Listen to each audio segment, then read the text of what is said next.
How's it going, guys? Thanks for dropping in for another episode of Off the Record with Frankie. In today's episode, I have a chat with Andrew Zamora, vocalist for pop-punk band Weigh the Anchor, based out of Oakville, Ontario. The band just released their third EP called Right at Home, this time with a smaller lineup of just the three remaining members, Andrew on vocals and bass, Brad on guitar, and Brendan on drums.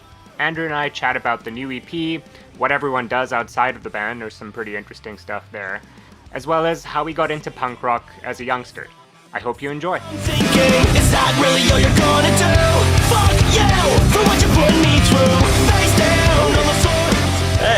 Hey Andrew, how's it going, man? What's going on? How are you?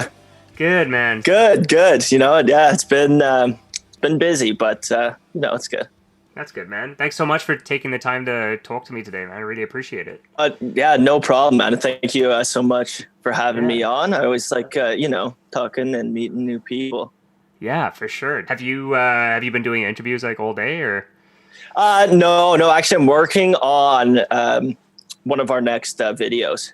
So I've just been sitting at the computer all day. But cool. 6 o'clock. It's actually getting nice out here, so might have to spend some time outside afterwards. Right on. Yeah. And you're in Oakville right now, right? Actually, right now I am in Milton. Yeah. Milton. Oh, okay. Yeah. Right on. So I grew up in Oakville. We're based out of Oakville. Our guitarist Brad lives in Oakville, and then actually our drummer's from Kitchener. So we're kind of all over the place. But Oakville is. I lived there for about 20 years, so it's definitely my home. Oh, cool, man. Right on. Well, firstly, why don't you introduce yourself and tell me what band you're in? Yeah, well, my name's Andrew Zamora, and I sing in a band called Weigh the Anchor from Oakville, Ontario, Canada. Yeah, you know what? I got into music at a young age. I started actually playing guitar was the first thing that actually got me interested. I was really, my sister actually got me into music, listening to all like the bands that I was listening to. Cool. Really, when I started playing guitar, all I wanted to do was just learn exactly what I was listening to. What was that? Starting off, I was listening to straight up just Alexis on Fire, Protest, even earlier days like Green Day, Billy Talent, all these, actual full on rock bands. Cool. And everything about it just interested me. So once I picked up a guitar, I guess that was kind of it. And how old are you when you're playing guitar? I was about 11 or 12. Yeah. And I don't know. I just kind of asked my mom for a guitar. And I think my first, it was either Christmas or birthday. I can't really remember exactly what, but it was an occasion. And she got me one of those like $200 Jimi Hendrix Squire Strats. Oh yeah. I remember those. And yeah, so and then I had that for so long, and I would just play that in my room nonstop all day, every day. And then, ever since there, just, once you realize what you could do with just a single guitar and what you can write, then that's when you start trying to reach out to meet other people, get some bands going. And then it's a whole nother experience trying to, work with a group of people, starting off trying to play with anybody that is willing to play with you. But, that's how you figure out a lot of the ins and outs of how, a show works and how, how to go through the process of writing and getting other stuff done. Right. Yeah, for sure. Speaking of like the lockdown and Corona and everything, how's that been going for you guys as a band? You know, it is definitely, it's been tough. At the start, it was, a lot of uncertainties, like people start, like getting laid off from work and stuff. I know I was working, but also I was in school. I was going to school as well. So it was towards like the tail end of a semester. So having that switch to online, and Brendan, our drummer, works at a barber shop with his friends in Kitchener. And, it's really, everything kind of got put on hold. And then we sat there thinking, it's like, we have these songs ready to go. And we just started to come up with, any way to kind of keep this going.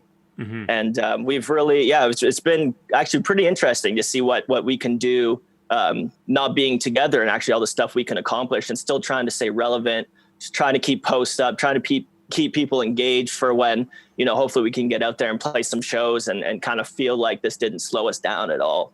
Yeah, I definitely saw that, just going through your socials, you guys are very active on there. I was trying to go like back before COVID started, and I kept scrolling. I'm like, you know what? It's fine. I'm just going to go from the Yeah, Yeah, I don't know. I don't know what people's takes are of, seeing too much stuff, but you know what? Yeah, we tried to just keep putting something out every single day. Absolutely. This is the time, man. Everyone's on socials all day now. Everyone has all this free time, and a lot of people are, too bad to be sitting on, at home and bored at home and being on their phones or computers. And we just want to try and keep posts up every single day, something new, just to catch people's attention, to feel like everyone else is going through the same thing, but there's still ways to connect, and there's still ways to feel like everything still is kind of normal, even though it's a different pace right now. But you never know what's going to happen, so it's just trying to stay positive and keep the content up.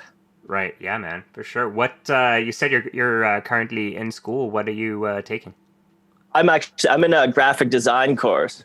Oh, wicked. So I got led to it through being in bands and even being in Way the Anchor. So I've only been about 2 years now, and I have another year to go. But I kind of, when our band Way the Anchor started kind of picking up, and we were, our tours were getting longer, and being on the road, and I really had to stop and think, and you have to have multiple avenues of how to stay busy and got to make money somehow, and just put everything back into the band. So I kind of thought that the aspect that really interests me of playing shows and doing all this stuff was like the merch and kind of promotional stuff. So really designs and artistic drawings and stuff really started to like draw me in.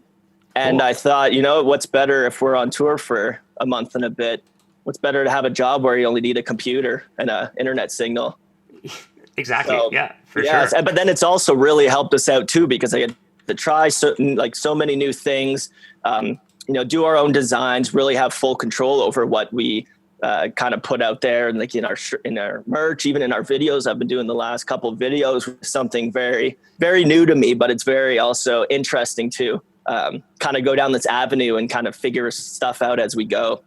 Yeah, man, good for you. That's awesome. That's like definitely the way to learn, is just start doing it. At least you found something you're interested in too, right? A lot of people don't find that at all. And definitely. I couldn't have imagined, even, if 5 years ago you said that I'd be going back to school and doing this, I wouldn't really, I probably wouldn't have believed whoever said it to me, but now it's kind of consumed me in a way. And it's what I love to do all day, and music and that goes hand in hand, right? Because everything's so visual now.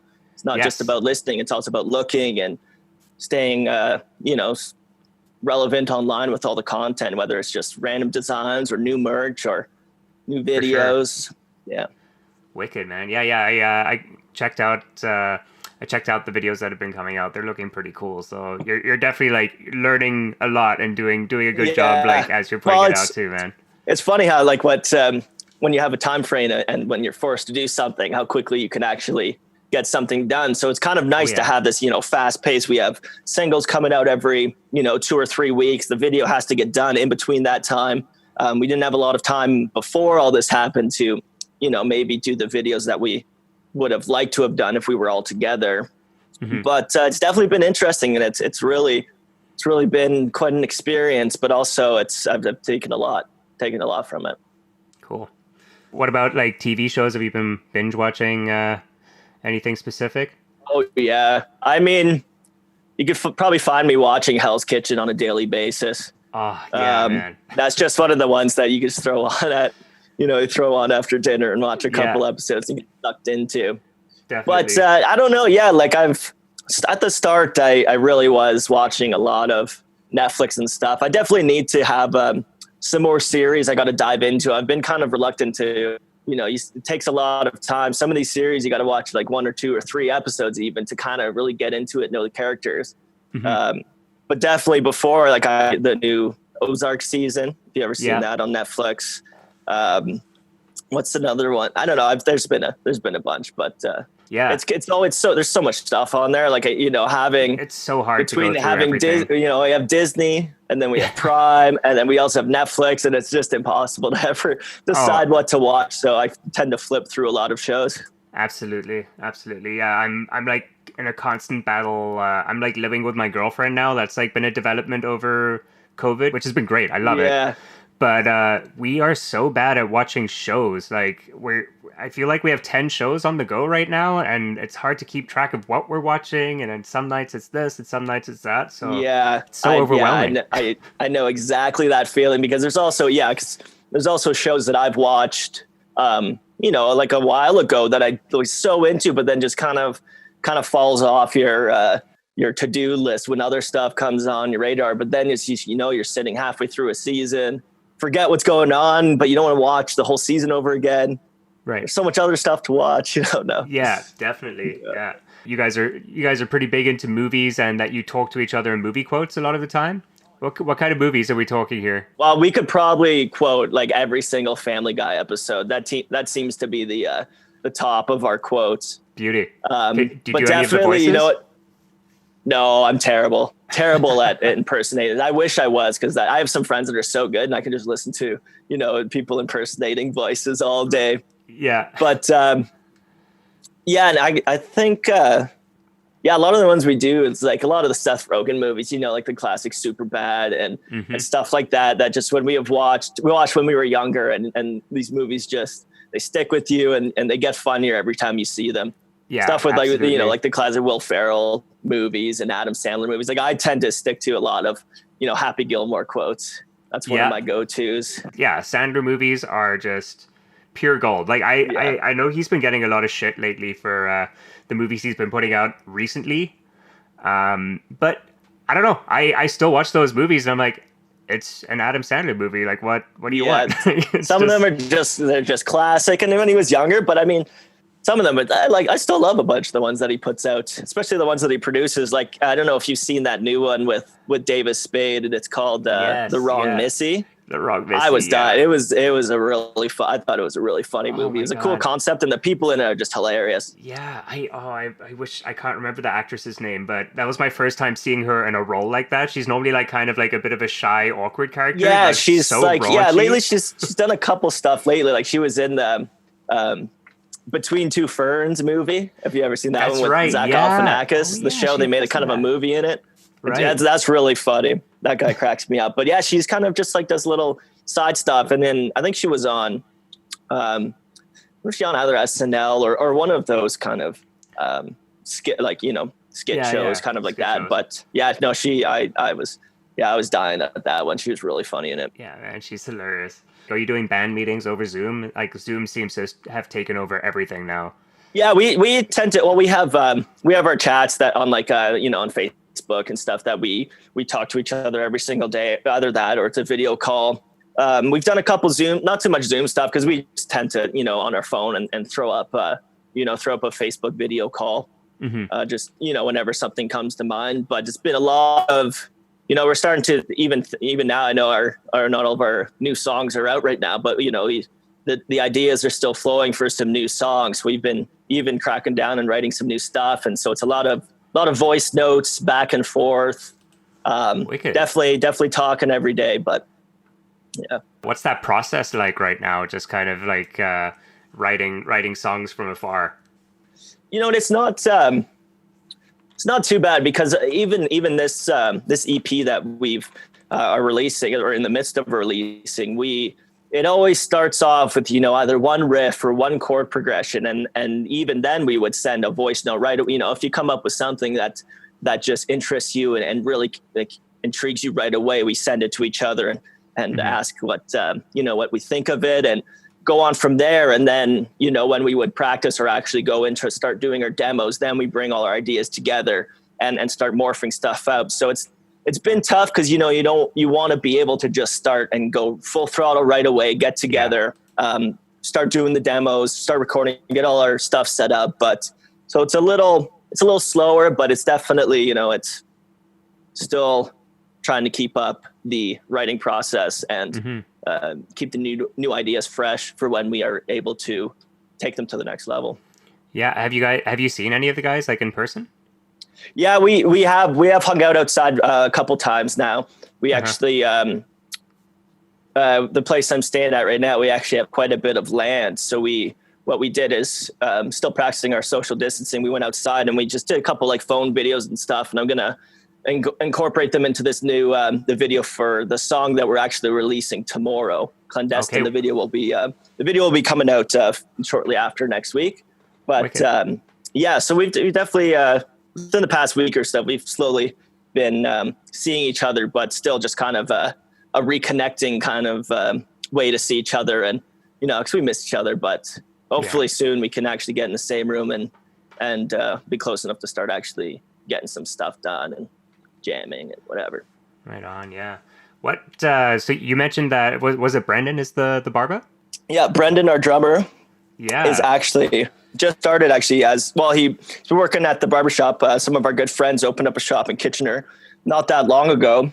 Amazing shop. Shout out to Green Room Barbers in Kitchener / Waterloo. I can't remember exactly where it is. Both kind of same thing. Yeah. Yeah. But so he is an apprentice there, and he's been cutting my hair for the past 2 years, probably. Not right now though, because I haven't been able to get one. But it's a little long. Usually I don't have long hair, but it's right on. something I've had to deal with. Another struggle of being in quarantine. What's it like having someone that can cut hair in the band when you're on tour? Are you getting like tour haircuts? Well, all the time, I think we've had definitely some create some good pictures and videos when in the summer we can just pull out his drum stool out of the van and set it down, and then he just pulls out his his kit and just starts cutting hair. It's definitely cool, but he's really good. I've never had a better haircut, and I wouldn't go to someone else. Right on. That's awesome, man. That's such a one thing though. Also, being in going to such a good barbershop with people that actually know what they're doing, it actually first time blew my mind of how intricate and how knowledgeable you have to be. Oh yeah. To know what you're doing about hair, because it is not an easy thing, as some people may think. Yeah, it's so much harder than they make it seem. And you're right. There's that whole like experience of being in a real barbershop. It's like all the, you just have all the products around, and you can get a beer sometimes too, which is pretty cool. Yeah, they usually give out some drinks. I'm not too sure what it's like now with the, actually they opened last week, I believe. And so it's probably, I assume the drinks are probably on the down low, having to wear masks and everything. Right. Yeah. They must be so busy right now. You know it. Oh yeah. Yeah. And I hope a lot of places that are starting to open up, I hope they, are able to get some business, because I know it's been so tough for some small store owners and local shop owners. Yeah, definitely. So hopefully, people do for the next bit, while still keeping safe, still, try and give back into the local shops and local restaurants, and just, stay around your neighborhood and kind of give back and help them get back on their feet if they were struggling. For sure. I do think that that this whole experience that we're all of us are feeling it has brought people closer together. Like I feel like definitely like, the different communities that I'm in, like in Toronto, there's such a sense of like togetherness, and all like even like the grocery stores and stuff. People like just so courteous now, and like just so much more willing to like give extra help and take the time to talk to you and stuff. It's there's a good energy in the air now that things are opening up again. Thing is it's definitely also like, everyone kind of feels and knows that everybody has gone through this giant setback of our normal lives, and going through this pandemic. There's just an underlying feeling that everyone is going through the same thing. So you don't, even though you may be struggling, or you're bored, or I know it's been a crazy time for definitely with people struggling with mental health and stuff. I can only imagine what some people go through, struggling, just having to stay home and be cooped up.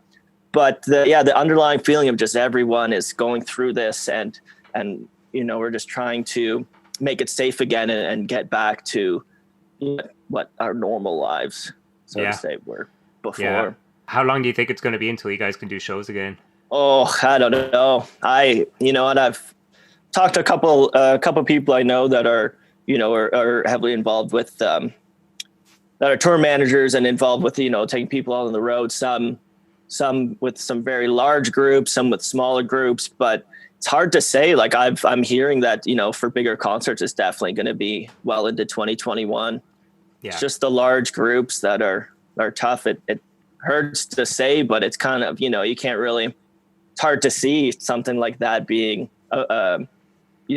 anytime soon being coming back to normal, just with the large groups and there's no way to really, kind of hard to social distance when you're in a public place, like, in a building such as a venue, or, we think about using washrooms or, right. And it's, and like the whole thing about a lot of, playing live and like, especially punk music, metal or hardcore and stuff. It's the energy in the building, and it's being sweaty, it's being hot, it's being close to people. You're all there for the same reason. Mm-hmm. That's kind of, that's part of what just makes it.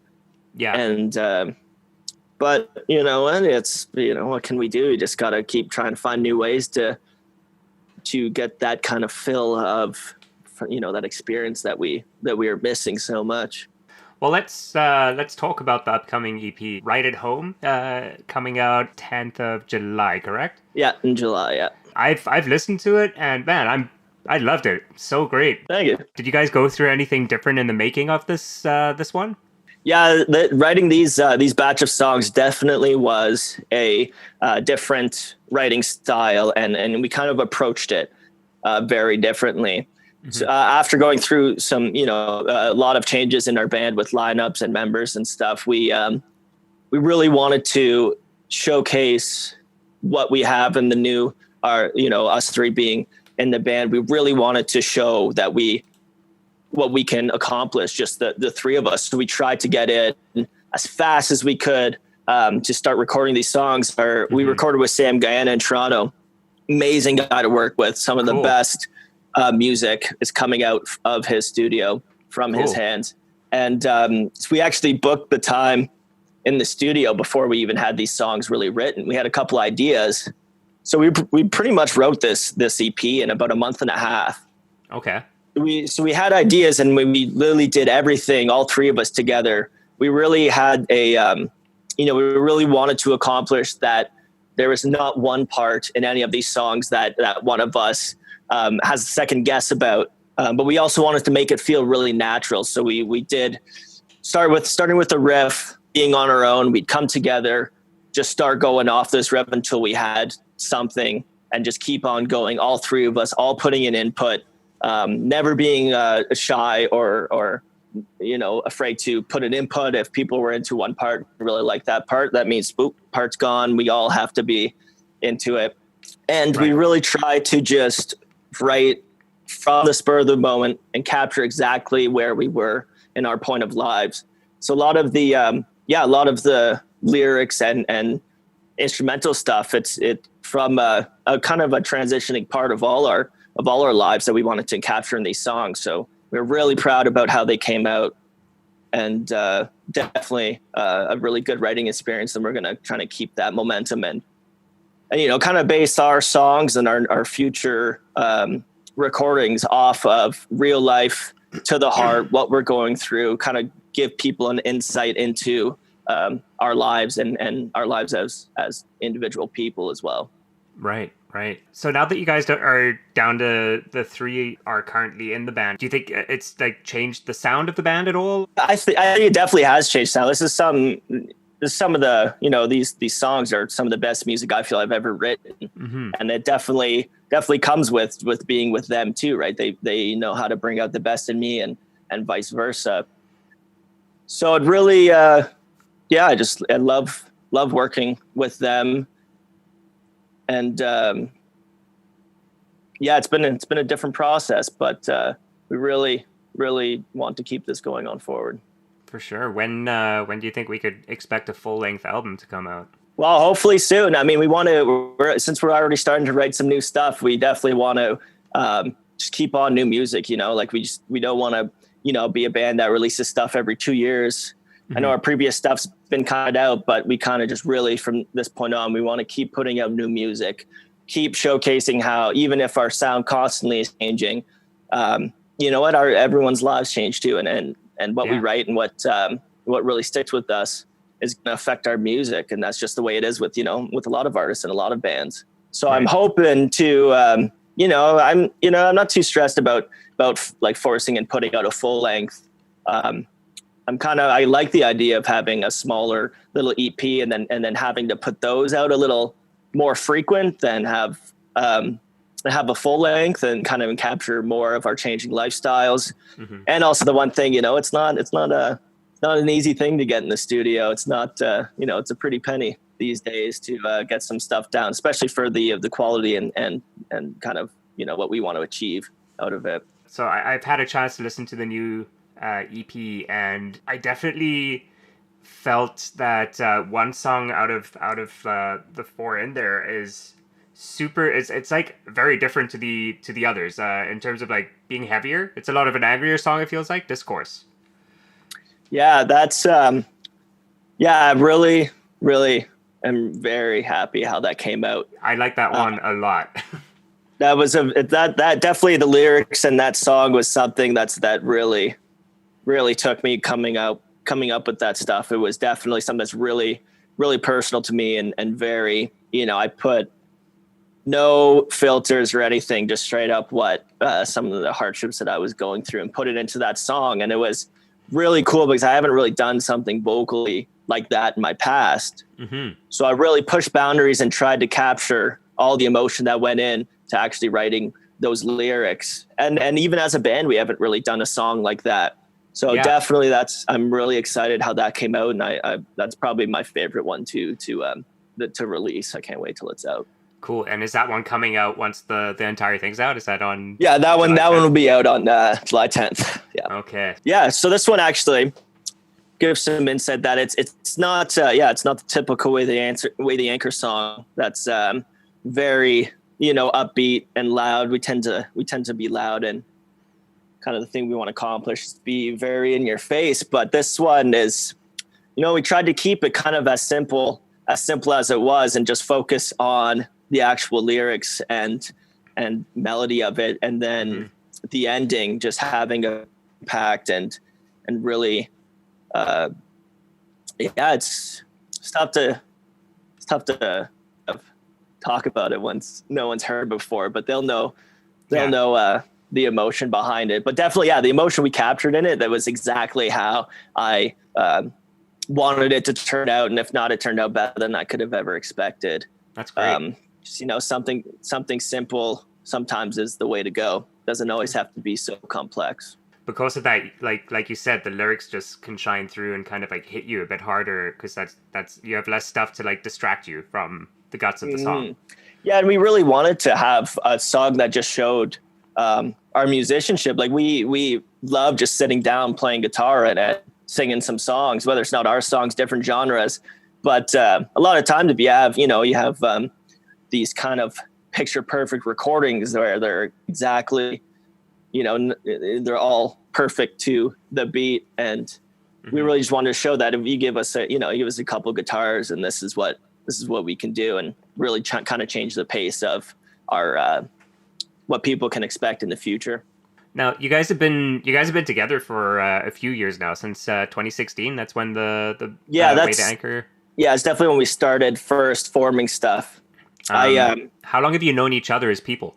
So I was like one of the original two that were trying to get a project going, and our old singer actually knew Brad, our guitarist, and that's how I met him. And so Brad was the first. We were first ones to start this band. So Brad's been it from the start, and then shortly after making the change for Brendan, I think we had played one or two shows where I met Brendan, but not really meet him. Like, I talked to him probably for a tiny bit, because we always like to talk to the bands we're playing with and, get to know people's names, but didn't really get to know the guy. And when we were looking for a new drummer, he was the one to reach out to us right away and really show how enthusiastic he was, and how important playing in a band was to him, and how, he was so excited if we were to give him this opportunity.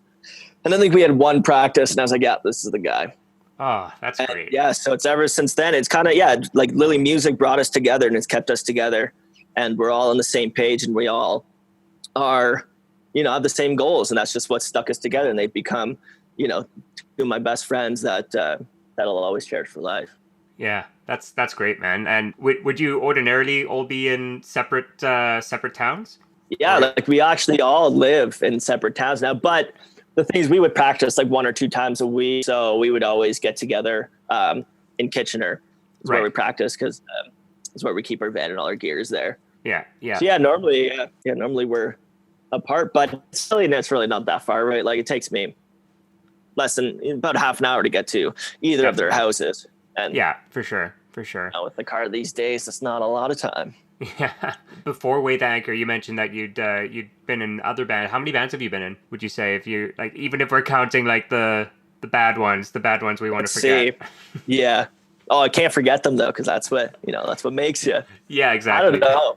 Like, there's definitely probably some I'm forgetting, but at least 7 or 8 probably. Whether or not we actually, we had stuff going and played and wrote songs and stuff, but then never made it to the, like when being really younger, never making it to actually play a show. Probably been about 4 or 5 bands where we've, tried to get stuff going and had some people helping us where you like, kind of when you get older, where to go and who to talk to set up a show. Like I remember probably when I was 12 or 13 and trying to start something, like I had no idea even probably what like how to do a show. I probably didn't have it. All I knew was how to play guitar. I didn't even know about gear or that stuff. And then just, you pick it up all along the way. Yeah. But I think the first band that I really kind of felt like it was, music I was really proud of and like actually going through the professional experience of going to a studio and recording. We were like 15 or 16 and I was in a band called Raising Atlantis, and when we were in high school.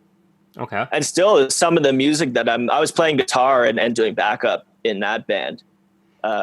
And still some music still blows my mind that we were, 15 writing these songs, and it's definitely was a cool experience. So that's one that sticks out for me. Definitely had my phase of like going into metal bands and being heavy, because I love heavy music. So definitely had those phases where, I don't know, it'd be kind of rough probably to see a live video if someone took one on their phone. Yeah. But you got to go through these phases. Oh yeah, for sure. What kind of bands were you growing up with, listening to? I know we dove into it a little bit, but who would you say like really formed who you are today? Definitely, like I think the first like actual concert I went to, like big concert, was Billy Talent with Rise Against, Moneen, and Annie Flag. Wicked. That's a great lineup. And so I remember being with my friend Trevor, and when we were younger, we would have, we'd probably download songs off like LimeWire or something like that, trying to get songs. And we used to just burn CDs, like for no reason, put like just random songs on CDs. And then we fell in love with like Billy Talent, and we were able to listen to Green Day. And that just kind of took it from there. One thing that got me into heavier music, I've told this story before, but when I lived in Oakville, they used to have Oakville YMCA shows. So there was a room, I guess it's probably like a yoga studio or something, like those hardwood floor rooms, and they had mirrors on either side. They'd probably do like exercise classes in there, but they used to be able to book and like set up shows there. And when my sister was in high school, she's a few years older than me. When my sister was in high school, her friends wanted to go to the show, and it was at Oakville YMCA, and it was literally Alexis on Fire. And they before anything, they were handing out they still had like burned CDs that they made themselves, but I guess they just put out their like first full length. Mm-hmm. And my sister, I guess, had got the CD, and then when she heard me listening to things like Billy Talent and like old Fall Out Boy and stuff, she's like, this might be something you'd like, and she came and gave me the CD.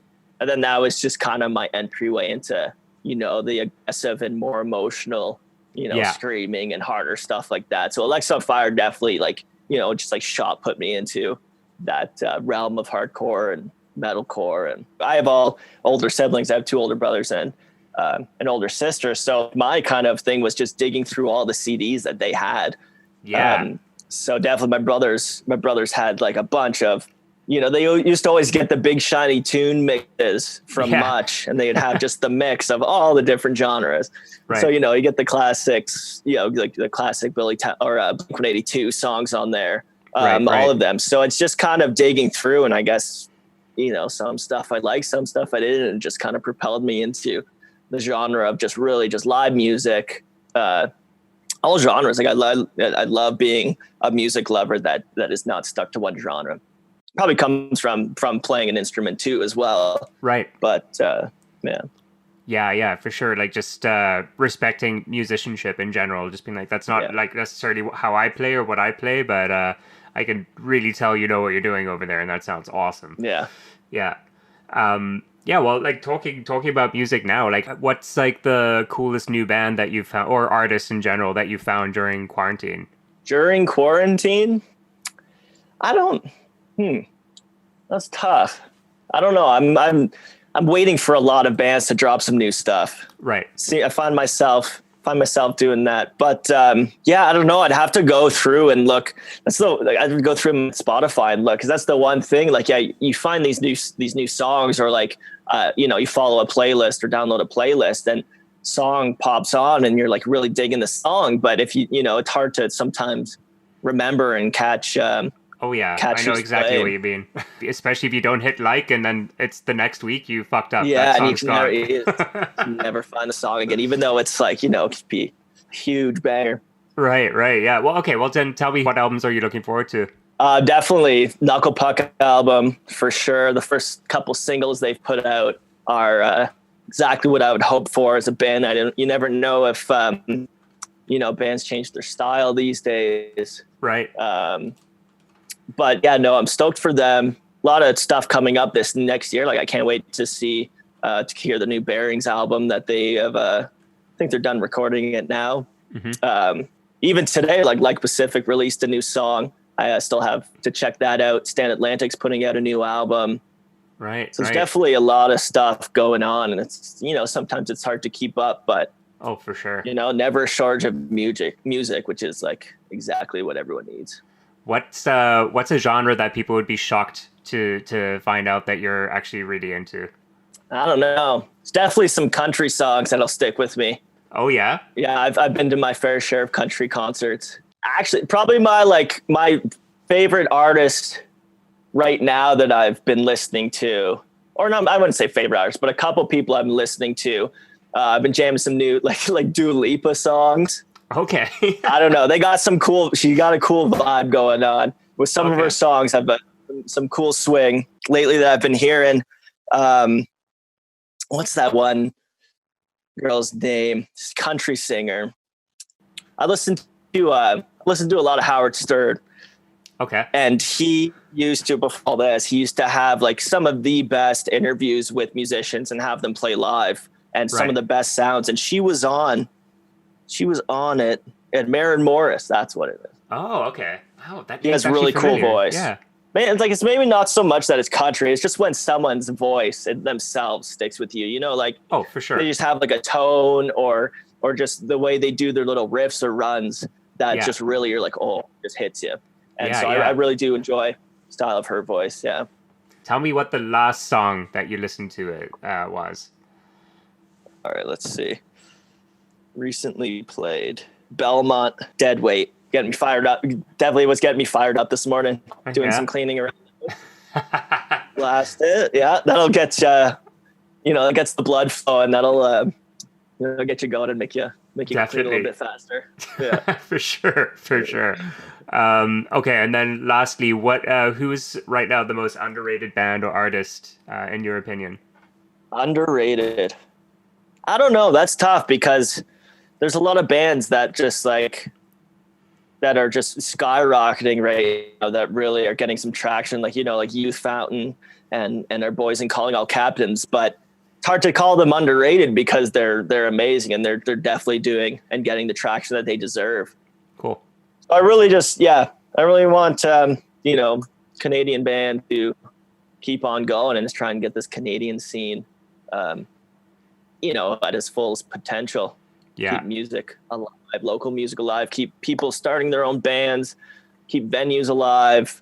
So there's probably, it's tough to think how many bands are out there that crazy talented musicians, and they just haven't, gotten that one break, or they just didn't stick with it enough, but they really could have done something amazing. For sure. What city would you say has like the best scene for like punk rock or hardcore in Canada? I don't know. It's tough. Like we haven't we haven't played that much outside of Ontario. Well, let's talk Ontario then.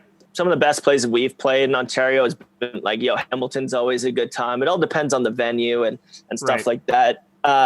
You want to say Toronto. Toronto's always good because there's a lot of people, but I always find the crowd's weird here. It is weird because also there's not a lot of venues that are pertaining to, our style of music and live music. They have their own business to run, and they know that people, like different things and like to hear the music that they want to hear right away. Right. Hopefully, more people get out there, and you'd be surprised what you find. But if, walking and just seeing someone play on stage, I've found some crazy talented people and some of the music that I've listened to nonstop just from walking into a bar and not knowing who's playing on stage. Oh yeah, for sure. I've definitely, and I think we're probably going to see a spike in that, I would imagine. Once things open up again, people are going to be so hungry for any form of entertainment that's not a TV.